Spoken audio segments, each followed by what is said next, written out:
नमस्कार दर्शक बंधु मु विजय शिशु मंदिर ब्लॉग चैनल तरफ आपन को स्वागत तथा अभिनंदन जनाऊँगी।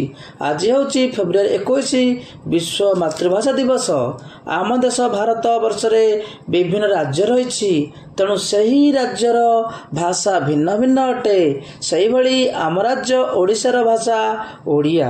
एही भाषा रे मधुरता रही तेणु आमे गर्व कहू आमे ओडिया आम भाषा भारी बढ़िया।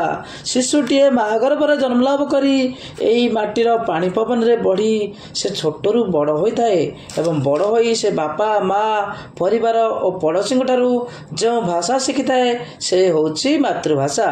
तेणु एही मातृभाषा व्यवहार करी आमे देशर नागरिक होई श्रेष्ठ होई परिबा। तेणु यथार्थ रे स्वभाव कवि गंगाधर मेहर कहिसंती उच्च हेबा पाई कर जेबे आशा उच्च कर आग निज मातृभाषा। तेणु दर्शक बंधु आम राज्यर ओडिशा रे मातृभाषा को श्रेष्ठ स्थान दि जाउछि। विभिन्न सरकारी क्षेत्र में यही मातृभाषा को सरकारी भाषा रूपे प्रचलन करा जायछि।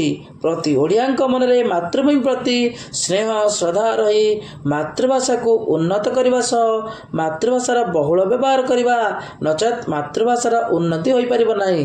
यथार्थ रे स्वभाव कवि गंगाधर मेहर कहिसंती मातृभूमि मातृभाषा रे ममता जाहु दे जनमी नाही ताकू जदि ज्ञानी गणरे गणिबा अज्ञानी रहिबे काहे।